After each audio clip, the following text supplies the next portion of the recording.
Seguro que Fray Hernando recibirá el castigo que se merece. Tomad conciencia de lo que decís. Estáis hablando del confesor de la reina. Será en Roma donde tomarán conciencia de cómo se están haciendo las cosas. La reina y vos os jactáis de vuestra fe, pero el Papa habrá de saber de vuestros relatos. Medid vuestras palabras. ¿Acaso no toleráis a los infieles? ¿Acaso no fomentáis que los judíos llenen la ciudad? ¿Quién nos acusa de tal cosa? Ha corrido la voz que los infieles no sufrirán persecución y judíos de todo el reino ya vienen de camino. ¿Estáis seguro de lo que decís? A los musulmanes podréis echarlos al mar si os place, mas los judíos están diseminados por villas y ciudades. Son el verdadero peligro para nuestra fe, el origen de todas las herejías. Miente quien diga que permitiremos que Granada se convierta en refugio de herejes. Y sin embargo impedís que implante la Inquisición. Fray Tomás, es nuestro deseo que Castilla y Aragón vivan en la única fe verdadera. Vos lo sabéis. Hemos vertido sangre, hemos sacrificado hombres y fortunas contra el infiel. No basta. Debéis extirpar el mal de vuestros reinos. Contaréis con todo mi apoyo y el de Roma, si así lo hacéis. Pretendéis que Castilla y Aragón cambien de un día para otro. Mala consejera es la impaciencia para un gobernante. Preguntad al Papa. Vos podéis lograrlo. Vencido el Islam, que sepan los judíos que ahora es su turno. Escarmentarlos, es el momento. ¿Vais a dejar pasar la oportunidad de que Roma os considere los mejores valedores de la cristiandad? Según vos, ¿qué habríamos de hacer para conseguirlo? ¿Expulsar a los judíos? ¿Por qué motivo? Viven desde hace siglos en nuestros reinos. Cierto, pero su condición es distinta a la de otros súbditos. ¿No es así? Jurídicamente no forman parte del reino, tan solo son moradores de Castilla, un pueblo aparte al que se le permite vivir en vuestros territorios. Hay judíos entre nuestros recaudadores de impuestos. Sus préstamos han financiado muchas de nuestras empresas. Su lealtad a la corona está fuera de toda duda. Nadie lo discute. ¿Vamos a rechazar a quienes nos favorecen? De Francia, Inglaterra y Austria han sido expulsados y los reinos no han perdido prosperidad. Al amparo de una sola fe conseguiríamos la unidad que tanto ansiamos. Sabéis que en eso nunca hemos estado en desacuerdo. Es cierto que el odio hacia los judíos está más vivo que nunca. De nada ha servido señalarlos o confinarlos en las aljamas. Ninguna de las medidas aprobadas en las Cortes ha calmado los ánimos. Cada cierto tiempo hay una revuelta contra ellos. Pondríamos fin a los disturbios. No os falta razón. Pensando en la paz de Castilla, la expulsión sería beneficiosa. Y necesitamos el favor de Roma. Hemos librado la mayor y más costosa cruzada contra el infiel. ¿Por qué iba Roma a negarnos su apoyo? Quizá dude. Ahora que os habéis quedado con parte del dinero de la bula.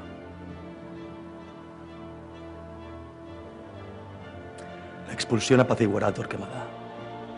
Dejad de mi cuenta impedir que informe el Papa. Solo pongo una condición. Hablad. Que sea yo quien dicte los términos de la expulsión. No permitiré que Torquemada cambie a sus anchas.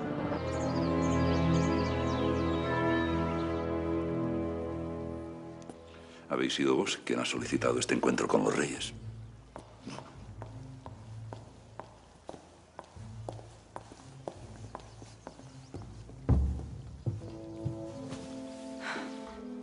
Os hago saber que tanto Fernando como yo hemos acordado expulsar a los judíos de nuestros reinos. Pero, señora... Habéis decidido sabiamente... Silencio, no he terminado. Serán expulsados todos los judíos que no accedan a abrazar la fe cristiana. Vos sabéis que el judío es obstinado, no se convertirá. Alteza, no se puede obligar a nadie a ser cristiano. Serán falsas sus conversiones. Serán almas ganadas a nuestra fe. La corona, y solo la corona, decidirá las condiciones de la expulsión. Esta es nuestra voluntad y como tal será acatada. Habiendo habido sobre ello mucha deliberación, acordamos de mandar salir a todos los judíos de nuestros reinos, sin que tornen jamás ni vuelvan a ellos. So pena que, si lo hicieran, incurrirían en pena de muerte, sin otro proceso, sentencia ni declaración, hasta el fin de dicho mes de julio. Yo el rey, yo la reina.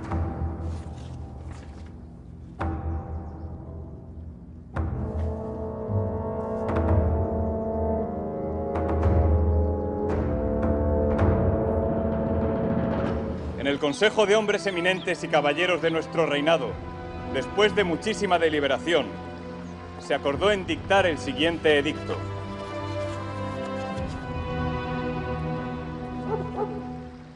Todos los judíos y judías deben abandonar nuestros reinados y que no les sea permitido nunca regresar.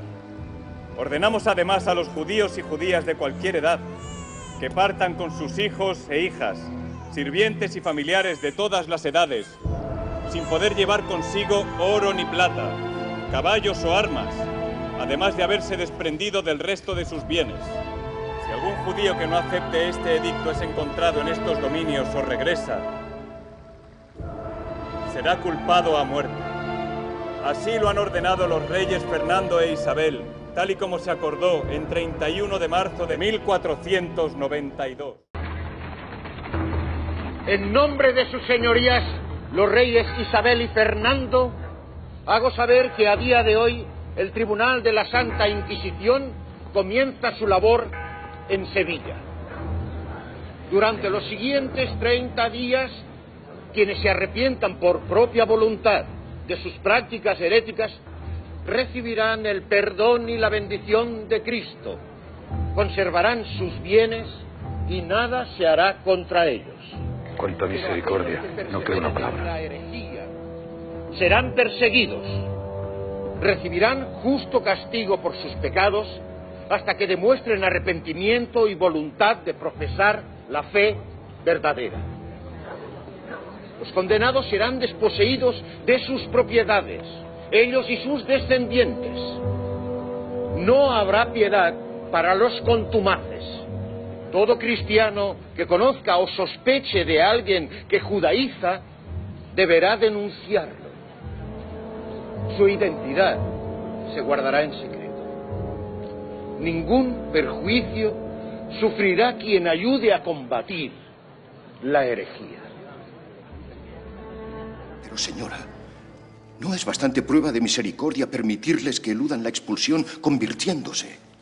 Ningún judío es más que otro. Pero unos favorecen más que otros a la corona. Sería injusto meterlos a todos en el mismo cesto. ¿Y qué proponéis? Que mediante el pago de cierta cantidad, algunos de ellos puedan permanecer en nuestro reino, o cuando menos abandonarlo en mejores condiciones. Ni un solo judío debe quedar en Castilla. Así lo habéis firmado. Todo se puede matizar. Todo menos la herejía, a la que se debe perseguir hasta borrarla de la faz de la tierra. Así lo entiendo yo. Y así lo entiende Roma. Al Naharot Babel, Sham Yashavnu, Gam Bajinu Bezochreno Tzion. Dice en el Tehilim sobre las orillas de los ríos de Babilonia. Ahí nos sentábamos y también llorábamos recordando a Sion. Al Rabbim Betoja Talinu Kinorotenu. Sobre los sauces colgábamos nuestros violines. Se refiere a los violines de los Leviim que le cantaban a Boreolam en el Bet HaMikdash cuando se hacían la abodá, los korbanot. Kisham she'elunu shovenu dibreshir betolalenu simcha. Ahí nos pedían nuestros cautivadores música y nuestros secuestradores que le cantemos con alegría. Esto fue en el primer Bet HaMikdash, cuando Nabucodonosor destruyó el primer Bet HaMikdash y todo Am Israel se fueron hacia Babel. En los caminos iban muriendo miles y miles de Yehudim, niños, mujeres embarazadas. Imagínense cuánto tarda caminar desde Israel hasta Babel, caminando por el desierto y en verano. Uno va a Israel con el calor que hace ahora, estamos hablando que por todo el desierto caminando hacia Babel, con 40, 50 grados de calor o más, iban cayendo y cayendo a Israel. Shir Ulanu Mishir Sion, nos pedían que cantemos los cánticos que cantábamos en Sion. Ech Nashir et Shir Hashem al Admat Nehar. ¿Cómo vamos a cantar la canción de HaKadosh Baruj Hu en una tierra extraña? Y Meshkajej Yerushalayim Tishkaj Yemini. Si me olvidase de ti, Yerushalayim, que se olvide mi diestra. Titbak Leshoni Lejikim Lo Eskereji. Que se pegue mi lengua a mi paladar si no te recordare. Imlo haré de Jerusalén a Rosh Simhati. Si no elevare a Jerusalén como principal de mis alegrías. Esto fue en el primer Bet HaMikdash. Pero vamos a pasar ahora al tema que vamos a hablar. Exactamente un día como este, hace 1948 años, salimos encadenados, cautivos de Jerusalén, hacia Babilonia. 4 dígitos, 1948 años. Un día como este, en el segundo Bet HaMikdash, ahí fueron 1948 años cuando salimos cautivos hacia Roma y hacia los 4 puntos cardinales. El primer Galut duró 70 años, desde que se destruyó el primer Bet HaMikdash y se construyó el segundo, duró 70 años. Y fue una tragedia. Este Galut, 1948 años, son 4 dígitos, ya es demasiado. Un día como este también se venció el plazo en que habían puesto los reyes católicos, Fernando de Aragón y a Isabel de Castilla, que habían puesto el plazo, se venció exactamente el día de Tisha B'Av, en que ningún Yehudí podía quedar en España. Todos, como dice el acta de expulsión, que se conserva hasta hoy en día, mandamos a salir a todos los judíos de nuestros reinos, y que jamás se tornen y vuelvan a ellos. O sea, que no podían volver más por pena de muerte. Y hasta el fin del mes de julio, que vencía el último plazo para que salgan todos los judíos junto a sus hijas, hijos, criados, criadas, familiares, grandes, pequeños, de cualquier edad. Así dice, estoy traduciendo exactamente como está escrito el acta de expulsión. Y que no sean osados retornar a España, que no se animen ni siquiera a retornar, ni viniendo de paso, ni de ninguna otra manera, so pena de muerte. Si encontraban a alguien, automáticamente pena de muerte. Ya lloramos en otros Tisha B'Av, y cada vez pensamos que este va a ser el último. Siempre decimos, y es nuestro sentimiento, cuando don Isaac Abravanel, que era el primer ministro tesorero, vamos a decir como el ministro de Hacienda, él había abandonado todo, honra, hacienda y poder, completamente todo. Él se podía haber quedado para tomar el bastón de los desterrados y mezclarse con el pueblo, él junto a todo el pueblo saliendo de España. Y él, con su puño y letra, Rabbi Isaac Abravanel, él lo cuenta en varios libros que él hizo, está en el Sefer Irmiá, en el Sefer Oshea, y acá en la Kdamá del Sefer Melahim, Rabbi Isaac Abravanel, él ahí nos cuenta todo lo que pasó en España en la expulsión. Y en verdad el decreto de España, exactamente como dijimos, fue un día de Tisha B'Av que tenían que salir todos los Yehudim, pero el rey nunca se enteró que ese día era el día de Tisha B'Av. Pusieron la fecha al rey porque así Mina Shamayim le pusieron en la cabeza que esa tenía que ser la fecha de la expulsión de los Yehudim. El mismo día, así dice Rabbi Isaac Abravanel, salieron de España Kol Tzibot Hashem, todos los ejércitos de Akadosh Baruj Hu.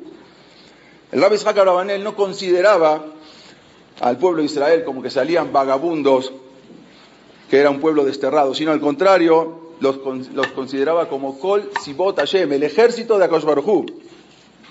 Los miraba a la gente, al pueblo de Israel, como soldados de Akadosh Baruj Hu. Y vamos, desde hace 1948 años, Am Israel, estamos recorriendo tantas geografías, tantos países, gastamos tantos zapatos, proclamando aquí abajo que hay un Dios arriba. Somos el pueblo que vamos desde hace miles de años en todas las geografías, por todos los rincones de la tierra, proclamando y diciendo que Akadosh Baruj Hu está en el Shamaim y nos está guiando.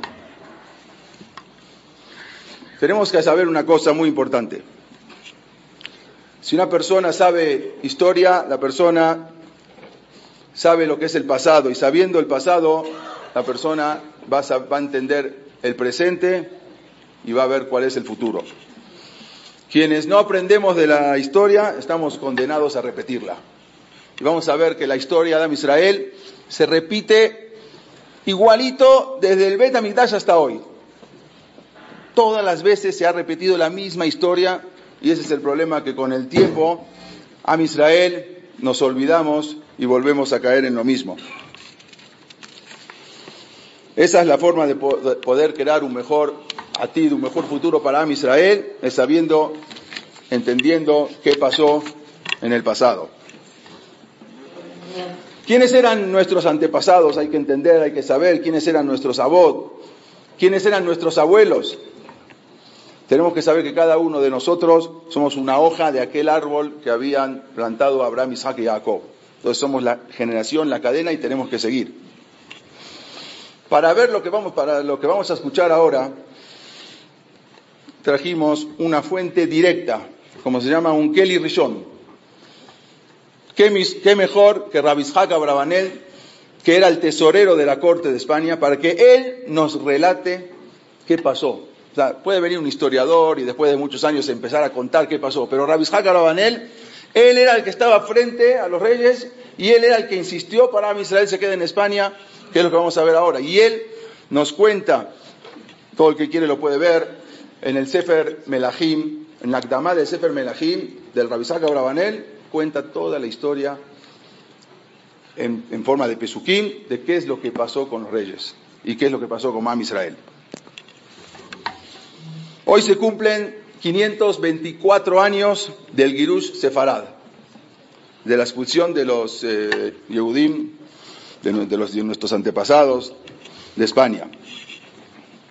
Como trae en su comentario en este libro, en Sefer Melahim, Rabbi Yitzhak Abravanel, que él fue un testigo directo de todos los hechos. Porque aparte de ser un Talmid Jajam muy grande, él era, como dijimos, un ministro de la corte directo. Y él trataba con Fernando y con Isabel, los reyes de España. Ahora tenemos que saber desde cuándo vamos a hacer un Akdamá. Esto que vemos acá es el retrato original de Rabbi Yitzhak Abravanel.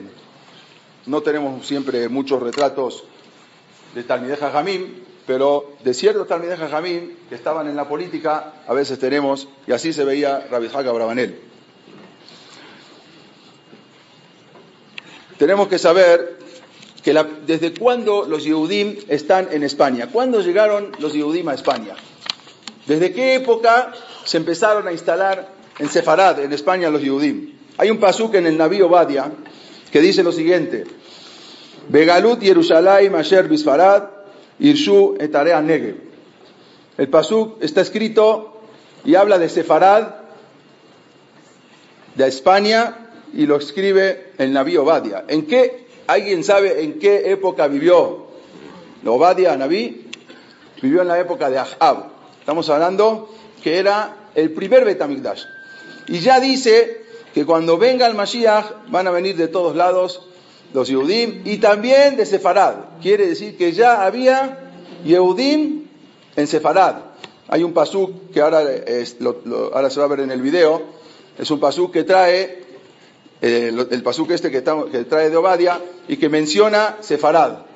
Quiere decir que Am Israel estamos ahí desde la época de Ahab, que estamos hablando del primer Bet HaMikdash. El Targum Jonathan Ben Uziel dice que Sefarad quiere decir España, y él vivía, como dijimos, en la época de Ahab. ¿Cuándo comenzó todo esto? La Torá, tenemos que saber que la Torá venía de Babel. Había Yeshivot, Sura, Pumbedita.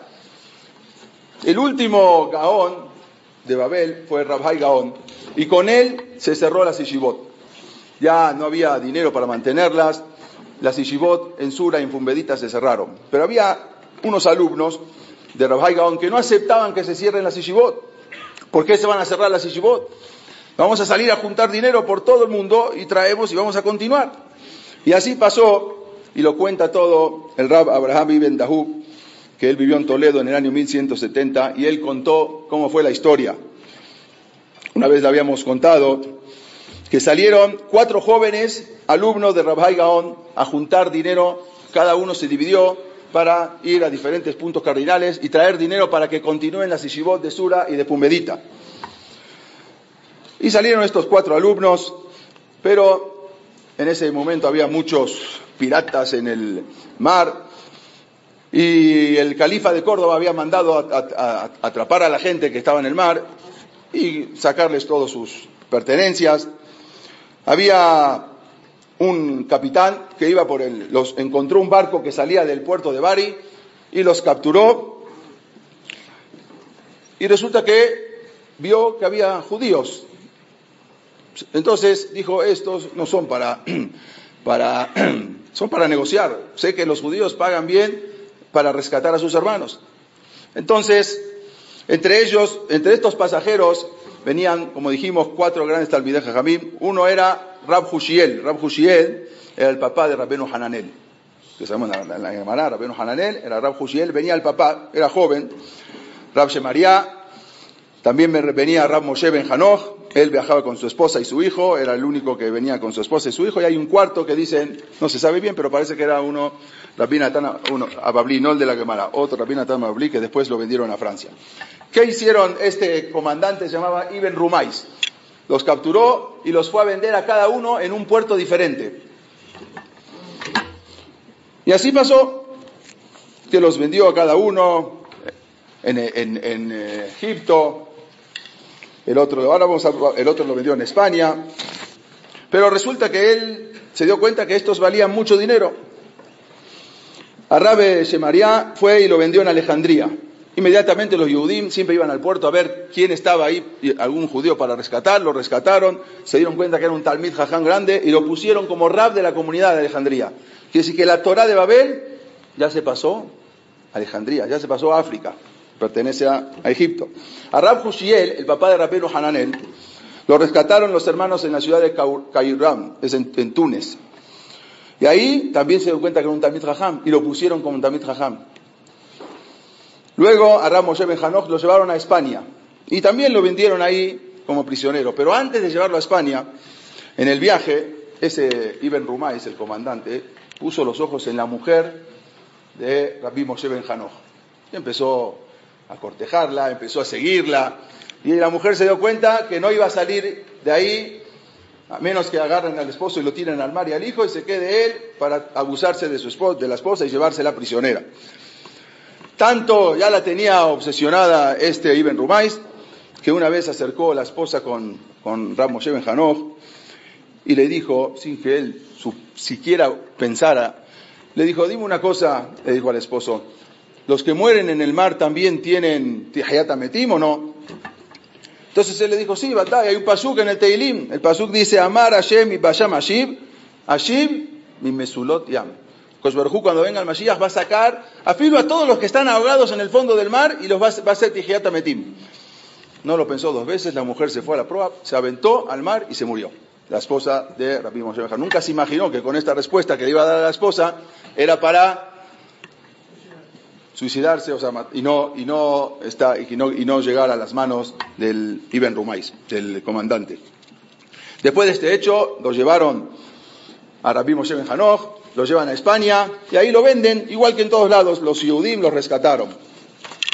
Inmediatamente lo llevan a tipo pordiosero, vestido muy mal, y lo llevan, siempre él se metía, estaba en el Midrash, en la ciudad de Córdoba, estaba estudiando ahí en el Midrash, y había una clase con Jajamim, había un rab que estaba dando, Rabbi Natan, estaba dando una clase, y resulta que estaban hablando de un tema muy difícil, un tema de Tumá y Tahara, y como el rab medio que se trabó en ese estudio. Y el rab Moshe Ben Hanoch, que estaba sentado ahí como un pordiosero, que los rescataron del secuestro, se paró y le explicó todo. se dieron cuenta que era un Talmid Jajam Atzum. Inmediatamente Rabbi Natan se bajó y dijo, de acá en adelante, él va a ser el Rab. Él es mucho más grande que yo. Y así lo pusieron a Rab Moshe Ben Hanoch como Rab de España. Y ahí empieza la Torá en España. Quiere decir que directamente viene de Rab Hai Gaon, de la Torá que venía de Babel, llega la Torá y así empieza la Torá en España. Luego, cuando se enteró este comandante, Ibn Rumais, de que este era un Talmid Jajam, fue con el sultán Abderrahman y le dijo, me equivoqué, me kahtaut, este lo vendí muy barato, es un rabino muy grande, quería pedir más, pero Rabbi Hasdai Ibn Shaprut fue, que era el asesor del sultán, y le dijo que no, que la venta ya está hecha y así se tiene que quedar. Y así se quedó, y ahí empieza la Torá en España. Aunque había Torá en España, pero la verdadera Torá con los Talmidei Jajamim empieza con este Maasé, y de acá vemos cómo Akadosh Baruj Hu tiene todo preparado, y todo lo que hace es para difundir la Torá en los 4 continentes. ¿Cómo no había manera? Akadosh Baruj Hu preparó todo, que hagan un secuestro y que este lo vendan acá, y este en Egipto, y este en Túnez, y este en España, para que la Torá se vaya difundiendo por todo el mundo. Y acá vemos como todo lo que va pasando, Akadosh Baruj Hu lo va manejando. ¿Qué año?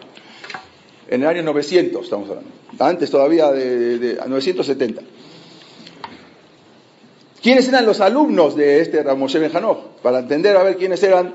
Uno era Rabbi Yosef Ben Hasdai Ibn Shaprut, Menachem Ben Saruk. Menachem Ben Saruk, Rashi lo menciona muchas veces, tiene un mahberet, de ahí Rashi se guía mucho en Menachem Ben Saruk. Otro de sus alumnos era Dunas Ben Labrat, que también discutía mucho con Menachem Ben Saruk, y muchos cantos que tenemos hoy en día en el Shabbat son hechos por Dunas Ben Labrat. Y otro de sus talmidim era Rab Shemuel Hanagid, era alumno de este Rab Moshe Ben Hanoch. De esta forma, como dijimos, para las generaciones ya se fue difundiendo la Torá. Pero esto nada más es una introducción para entender cómo llegó la Torá. Nuestro punto y nuestro tema es la expulsión de los Yehudim de España. En el año 1391 fue un año trágico para España, porque ahí se murió el rey, había un vacío de poder, y el único heredero del rey era un niño de 11 años inválido. Entonces no había rey, no había nada, y ahí empezó una tragedia. Se levantó un cura, se llamaba Ferran Martínez, y empezó con sus sermones que duraban horas a levantar a todo el pueblo contra Am Israel. En marzo de 1391 había una celebración de miércoles de ceniza. En la plaza pública de Sevilla, él dio un sermón venenoso, antisemita completamente, la cual enfureció a la gente, y inmediatamente se dirigieron todos hacia la judería de Sevilla a hacer fechorías, destruir todo y poder. La idea era hacerse de dinero, no matar, pero el icar de todas siempre fue el sacar el dinero de Am Israel. Durante las revueltas les dieron solamente una opción: o te conviertes o te matamos. No había, era convertirse o morir. En la madrugada del 6 de junio de 1391, ya entraron todos los sevillanos a las casas de los Yehudim, al barrio de los Yehudim, entraban con picas, con cuchillos, con lo que sea. Entró la turba, mataron a 4.000 Yehudim. 4.000 Yehudim en un día, en una mañana, el 6 de junio de 1391, 1.500 se convirtieron, porque no tenían otra, y había unos tantos que se escaparon. Pero ahí empezó la cadena, porque ahí empezó en Sevilla, pero se empezaron a enterar en los demás pueblos, y empezaron a correrse la voz de que podían entrar y nadie se les hacía nada. El 16 de junio de 1391, también en la ciudad de Córdoba, entraron y acuchillaron a 2.000 Yehudim. Y ahí siguieron para ciudades, Montoro, Andújar, Jaén, Écija, diferentes ciudades. Entraban, sacaban, violaban, mataban, todo, se podía todo. Luego siguió el 20 de junio en la ciudad de Toledo, 10.000 judíos mataron, porque no se querían convertir, muchos más se convirtieron. El 9 de julio, en la ciudad de Valencia, 600 Yehudim fueron masacrados y 1000 no aguantaron y se convirtieron. En Barcelona, también, el día 5 de agosto, entraron, pero ya muchos habían escapado porque ya habían escuchado que de dónde venía toda la cosa. Mataron a 400 Yehudim. La judería de Barcelona quedó completamente destrozada, ya no existió más. A partir de 1391 se acabó. También en Mallorca, en las Islas Baleares, el 2 de agosto, 300 judíos. O sea, por donde sea, ya eran algo que solamente se escuchaba que ya lo hicieron, como Amalek, ayer Karejaba Derech, ya enfrió, ya quiere decir que se puede, a colmutar. Y entraban, fulminaban, mataban, masacraban a los Yehudim en España. Estamos hablando 100 años antes de la expulsión, 1391. ¿Cuál fue el saldo total de los Yehudim asesinados en España en ese año? 50.000 Yehudim. 50.000 Yehudim asesinaron en el año 1391 en España. ¿Cuántos Yehudim hay en México? Más o menos. Imagínense, 50.000 Yehudim acabaron con... Había muchos más, pero 50.000 Yehudim asesinaron. Y muchos más, se convirtieron más de los que asesinaron. Este había sido un golpe dramático, el cual el judaísmo ya de España ya nunca más se pudo levantar. Pasamos a 1411, había un sacerdote llamado Vicente Ferrer. Este iba viajando por toda España y se paraba en las puertas de los Bate Kenesiot con un rollo, con una Sefer Torah en la mano y con una cruz en la otra mano. Iba knis por knis, Betagneset por Betagneset, y era un orador muy impresionante, convincente, y se podía pasar horas y horas, tipo Chávez cuando hablaba en Venezuela, horas y horas, y convencía a la gente. Este se paraba y estaba con la Torah y la cruz. Desde el año 1391 hasta el año 1412, estamos hablando 21 años, en España se convirtieron al cristianismo 400.000 Yehudim.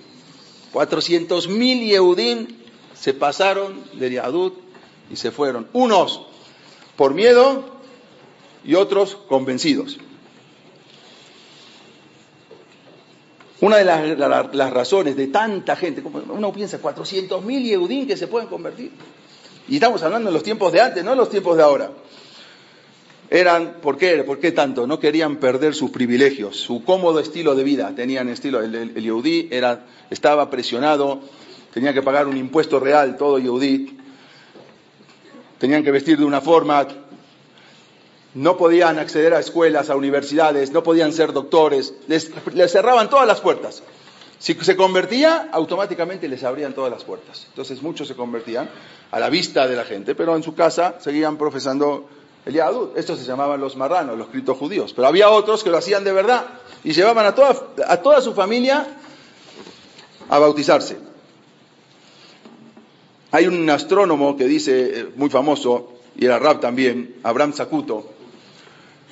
100 años después, él dijo que aquellos sufrimientos de los Yehudim eran un justo castigo, no lo digo yo, lo dice Abraham Zacuto, un rab Abraham Zacuto, era un justo castigo de la furia de Akadosh Baruj Hu, porque muchas de las víctimas habían aceptado en sus hogares a mujeres gentiles.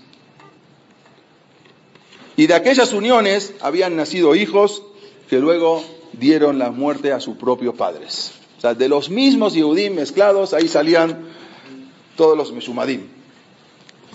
Escribió también, había un rab en esa época, Shelomo Alami, él dice, y dijo así: hemos recibido nuestro merecido por haber codiciado el lujo de los gentiles.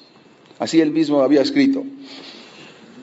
Pasó un suceso en el año 1483, y de esto va a haber un video, es un suceso famoso,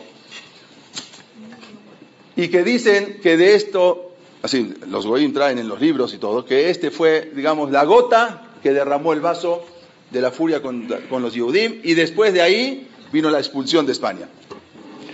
El confesor personal de la reina, el sacerdote Tomás de Torquemada, que su abuelo era judío, él mismo él había sido nombrado director de la Inquisición.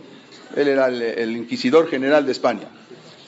Él había transformado la Inquisición en una institución aterrorizante. O sea, era un miedo atroz ver cuando llegaban los de la Inquisición. La idea era apropiarse de los más bienes posibles de los judíos.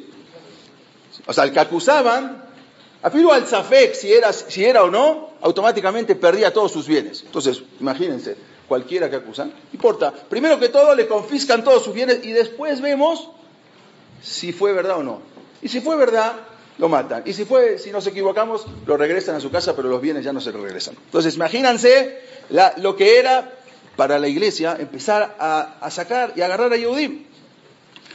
Y él, ¿qué hizo? Él fue muy inteligente. En el año 1485, hay una cosa muy importante que quiero decir.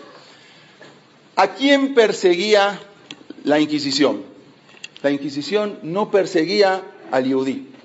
El judío que caminaba en la calle con sombrero, con barba, vestido de Yehudí, a ese no lo tocaban, porque ese no está mintiendo, está diciendo la verdad. ¿A quién perseguía? A los conversos, a los que se hacían pasar por goyim para tener todos los beneficios, pero en su casa respetaban todo. A esos eran los que perseguían. Al Yehudí en la calle no los tocaban, porque tú eres judío. No tenemos una ley contra ti, solamente al que miente, al que se hacía pasar por goy para tener los beneficios. ¿Qué hizo este cura? ¿Qué hizo Torquemada? Agarró a todos los rabanim y les dijo así. Le dijo, ustedes, bajo pena de muerte, tienen la obligación de delatar a todos los conversos. Y si no lo delatan, los matamos. O sea, no tenemos nada contra ustedes, pero si hay conversos, ustedes tienen que delatarlos. Y si no hay pena de muerte. Y ahí empezó el odio entre los mismos Yehudim, el Sinat Hinam, entre el converso y el que no. Tú te estás convirtiendo, ¿para qué? Para tener los beneficios. Pero en verdad no te convertiste. Entonces ahí tenían los rabanim, y los mismos rabanim a veces tenían que dar datos de quiénes eran. Y con que agarren a uno, después de las torturas, agarraban a 40, porque ya no aguantaba las torturas para hablar y tenía que decir. Este decreto provocó el odio, el Sinat Hinam entre los Yehudim de España. Ya empezamos ahora con el Sinat Hinam. Ya tenemos conversión de 400.000 Yehudim, tenemos Sinat Hinam. Ese mismo año había unos Yehudim en Zaragoza. Había un inquisidor muy famoso en Zaragoza, se llamaba Pedro de Arbués, que era un antisemita total. Había unos conversos que ya no aguantaban y se programaron, y una noche, una madrugada, cuando estaba el Pedro de Arbués, el inquisidor, entraron por atrás y lo acuchillaron y lo mataron. Hay muchos cuadros que pintaron al respecto, pensando que con esto iban a acabar a la Inquisición. Entonces había dos conversos, Yehudim conversos, Jaime de Montesa y Vidal Durango, que entraron y lo mataron, pensando que con esto se acababa, pero no. Esto tuvo un efecto contrario, totalmente. Toda la ciudad de Zaragoza salió contra los judíos que habían matado al inquisidor. Se enfurecieron, salieron a las calles, hicieron desastres. En el año 1486, Torquemada se presenta con los reyes y les pide, por favor, que expulse a los judíos de España. Ya no se los puede tolerar acá, pero los reyes no podían expulsarlo, porque los Yehudim traían económicamente privilegios, traían cosas muy buenas, entonces no podían deshacerse de la noche a la mañana de los Yehudim. Pero Torquemada seguía insistiendo, y ante tal negativa dijo, tengo que inventar algo para que sea una explosión en España, algo que la gente se estremezca. Los reyes no me hacen caso, algo tengo que hacer para que se crean, para poder transmitirlo a toda España y sentar el odio para provocar la expulsión de los judíos de España. En un pueblo cerca de Toledo, se llama el pueblo de la Guardia, pásala rápida esta porque no es muy así. Entonces había un pueblo cerca de España, se llama La Guardia, en el cual los judíos fueron acusados. Inventó Torquemada toda una historia de que mataron a un niño. Sabemos todo lo que es Alilat Dam. Y agarraron a un niño, lo habían matado y lo llevaron a una cueva. Y allí le cortaron la cabeza para utilizarlos para fines rituales, para amasar machot y aparte para magia negra. Y fueron detenidos, unos Yehudim fueron detenidos. Había 2 Yehudim y 6 conversos. Los Yehudim, uno se llamaba Yosef Franco, lo detuvieron, Moshe Abenamías, estos eran los 2 Yehudim, acusados de matar al niño. Y había 6 conversos, Alonso Franco, López Franco, toda una familia, García Franco, Juan Docaña y Benito García, los agarraron a todos ellos acusados de matar al niño. ¿Cómo se llamaba el niño? Maviare. El niño no tenía nombre porque nunca hubo niño. Pero inventaron ahí algunos nombres, que agarraron al niño y el famoso niño de la guardia que habían matado los judíos. Entonces, estos fueron cruelmente castigados. Les dieron, pero impresionante como las torturas. El 16 de noviembre de 1491, por primera vez,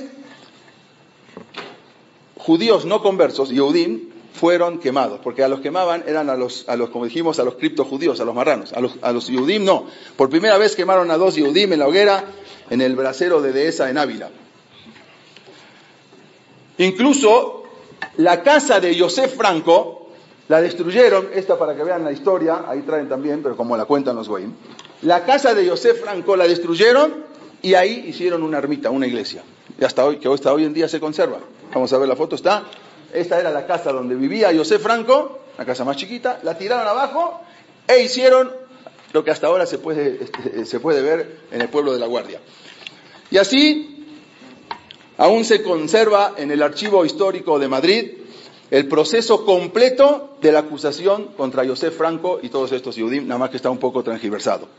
Torquemada entonces, intencionalmente, mandó cartas a todo el reino, para que sepan que los judíos habían matado a un niño y le cortaron la cabeza para hacer matzot. Y también el mito del niño, del sagrado niño de la guardia, se posicionó entonces en la historia de España, donde ayudó eso a mantener vivo el antisemitismo. Incluso que vimos anterior es el famoso escritor Lope de Vega. Cerca de acá tenemos una calle, Lope de Vega. Él escribió una obra, un libro famoso. El libro que escribió se llama El niño inocente de la guardia. ¿Sí? Famoso niño inocente. Es toda la historia, pero la cuenta a su manera, como los Yehudim mataron al niño e hicieron de ahí matzot. Este era el famoso escritor Lope de Vega. Aunque jamás se supo cómo se llamaba el niño, puesto que no había nombre, ni tampoco el nombre de sus padres. No había nombre. ¿Qué hicieron ahora con el niño?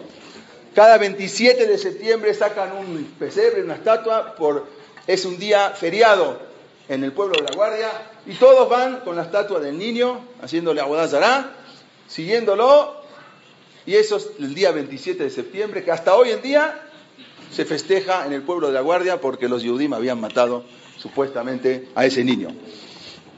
Incluso también, esto que van a ver, esto es la entrada de la iglesia en Toledo.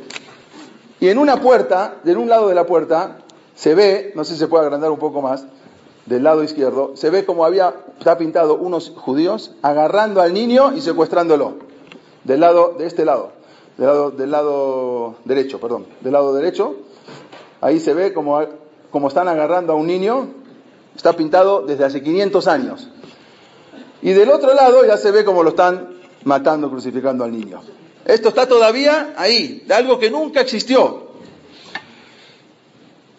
No hace mucho tiempo, vamos a pasar una foto, el sacerdote de la iglesia del pueblo de La Guardia, ahora estamos hablando de estos tiempos, fue entrevistado por una famosa periodista francesa, y le fue a preguntar qué pasó, si sí ocurrió. Él dijo que este acto fue el principal motivo de la expulsión de los judíos de España. También hay una famosa serie, muy famosa serie recientemente que salió, se llama Isabel, una serie que salió en televisión, mucha gente lo vio, y ahí trae toda la historia de Isabel de la Reina, y trae precisamente este maasé, nada más que lo trae muy cambiado. Y ahí cuenta todo lo que pasó, cómo agarraron a los Yehudim, cómo agarraron a los conversos. Y ahí mismo vamos a ver en el video, viene un rab, Abraham Señor, era el rab que estaba con Rabbi Isaac Abravanel, nada más que luego se convirtió Abraham Señor, ¿sí? Y estaba directamente él convenciendo que no fue el Yehudí el que mató. ¿Encontraste o no? Entonces, esto vamos a ver ahora lo que había pasado con este inquisidor. Y ahí cuenta en esta serie falsamente algo aberrante del crimen ritual, cómo los Yudim habían matado y cómo los acusaron de este aberrante hecho del niño que nunca existió, aunque acá le van a poner nombre. Y esto es para que vean lo que es la televisión. Cómo transforma todo, cómo una serie puede transformar la cabeza de miles de personas en el mundo que la vieron, mostrando algo que no fue, algo que no existió. Encima nunca hubo una mamá que venga a reclamar por su hijo, y acá muestran cómo la mamá venía llorando y reclamando. Cómo pueden transgiversar todo, y eso es lo que hace hoy en día la televisión. Nada más son 12 minutos, vamos a ver este video y luego seguimos para entender cómo acusaban falsamente a los Yudim en España. ¿Se puede bajar la luz, tantito? ¿Ve bien? Si no, bajamos la luz.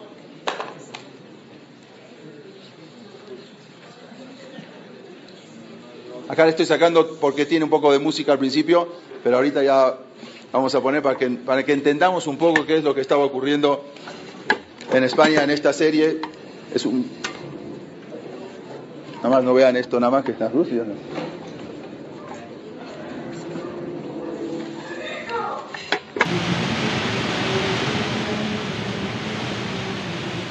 500 years after the expulsion, a Jewish ghost still hovers over Spain. Here, in Toledo, for example, the great cathedral, seat of the Cardinal of all Spain, its entrance is flanked by a vast mural which describes a blood libel.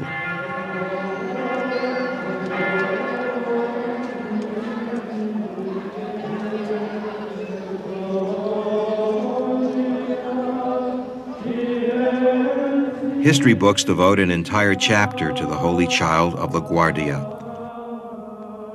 a blood libel fabricated by the Grand Inquisitor Thomas Torquemada, apparently in order to incite public opinion against the Jews and the Marranos and to prepare the people of Spain for the expulsion. The historian Isaac Baer, who researched the trial documents, concluded that no such child ever existed.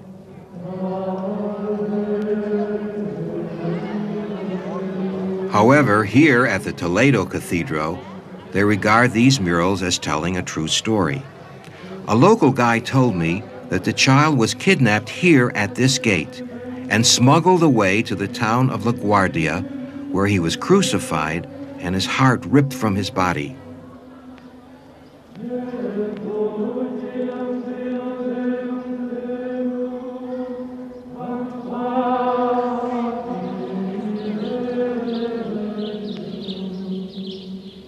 The Holy Child remains a local hero. There's a charming little hermitage named after the Santo Niño.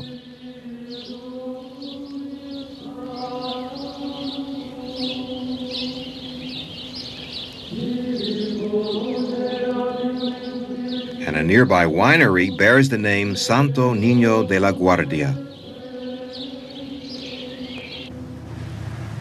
From Toledo to La Guardia is about a 1-hour journey. We get there by way of the Madrid-Andalusia highway.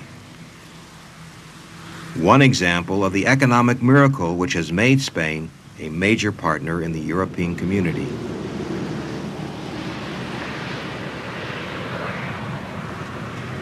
Only LaGuardia seems to have been left behind in the Middle Ages.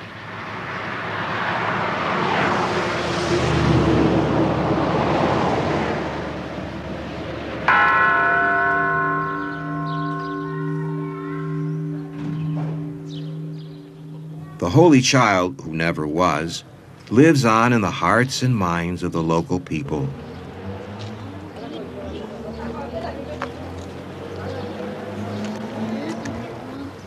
Only last year, the Bishop of Toledo attended a service marking the 500th anniversary of the alleged martyrdom.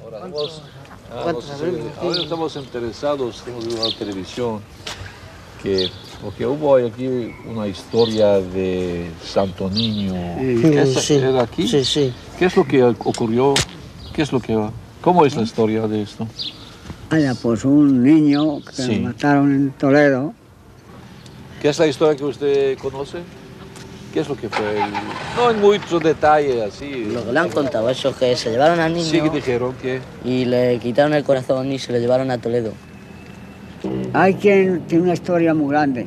¿Quién es que sabe? ¿Hay alguien que sepa todos los pues detalles? Claro que hay quien lo sepa por ahí. Hay algunos que lo saben. Hay algunos aquí que sabrán. sabrán. Está aquí con dos hay algunos que lo saben. De los más tontos así Sí. del pueblo. ¿Hubo aquí una sinagoga judía? ¿Sí? Sí. ¿Dónde? Aquí mismo, ¿Aquí? por el callejón este, la primera calle, hay una sinagoga. Ahí es donde estuvo detenido el Santo Niño. ¿Lo detuvieron aquí en la sinagoga? Lo cogieron en Toledo. En Toledo lo engañaron, era un niño como Cuénteme cómo es la historia eso del Santo Niño, a ver, porque he visto, oído versiones diferentes. ¿Cómo lo que usted sabe? A ver. Lo que yo sé es lo que sabemos todos aquí. Sí, a ver, ¿cuál es la...? Pues los judíos lo estaban pasando mal. Sí. Y hicieron el típico rito de los judíos de coger un niño, sacarle el corazón, mezclarlo con una hostia consagrada, echarlo a las fuentes y que los judíos, pues, los cristianos se envenenaran. Y entonces, pues, hicieron eso. Se fueron a Toledo y en la puerta de la catedral había un niño que su madre era ciega y entonces, pues, lo engañaron con unas golosinas. Un judío de la guardia fue a Toledo y entonces, con un carrito, lo cogió, lo engañó, lo metió en el carro y se lo trajo a la guardia. Y entonces estuvo detenido no sé, ahí es Jesús, ¿no? Ahí estuvo pues unos días o unas semanas, no sé cuánto tiempo, hasta que llegó el momento de cogerle y darle el mismo martirio que se le dio a Jesucristo. Hicieron todas las cosas que le hicieron a Jesucristo. Repitieron la pasión paso por paso. Y esa es la historia que conocemos. Sí. Ahora, pero en general la gente cree que es uso, es ritual de los judíos de tomar niño, quitar. Nosotros no lo sabemos, pero... Pero así lo cree el pueblo, ¿eh? No lo cree. Sí, el pueblo lo cree. El pueblo cree seguro, está completamente seguro. Sí. Además, aquí hay mucha gente, la mayoría de la gente, no tiene fe en la religión cristiana. Aquí ¿no? Se tiene fe en el Santo Niño. En el Santo Niño. ¿Aquí en este pueblo? Aquí. Sí. Aquí, en el pueblo. En el pueblo se tiene fe en el Santo Niño. Es decir, cuando uno jura, no jura en nombre de Jesús. Sí, sí, sí, está primero Jesús, pero bueno, mucha gente que no cree, creen en el Santo Niño. La gente que no cree... Cree en el Santo Niño. Cree en el Santo Niño. De tanto eso. Es que el primer milagro lo hizo con su madre. Cuando le estaban sacando el corazón, le dio vista a su madre, que era ciega. Su madre era ciega. Pero eso es una cosa típica judía. ¿Que envenenar? Envenenar ríos, no, sí. No en La Guardia, que ha ocurrido en muchos sitios. Sobre todo en Centro Europa ha ocurrido eso con cierta frecuencia. ¿No puede ser que esto es un invento, una acusación que no tiene base? Puede ser. Hay quien dice que esto es una pero usted sabe, ¿Cómo hay rivalidad? Usted conoce a Kafka, Franz Kafka. Franz Kafka. ¿Le conoce, sí, no? Claro. Pues Franz Kafka es judío. Sí. Y en uno de sus escritos dice y comenta que a ver si de una vez por todas el pueblo judío abandona esos rituales estúpidos. Por ejemplo, uno de ellos dice coger un niño cristiano, mire, este es el rastro, darle esto, darle lo otro. ¿Usted quiere ganar 1000 pesos? Tráigame este libro con esta cita y usted tiene 1000 pesos. 1000 pesetas. No, mire, ahora mismo. Mira, aquí es cuando raptan al niño en Toledo. Cuando le cogen al niño en Toledo, cuando se le traen ya para acá. Y este es el niño que tenemos aquí.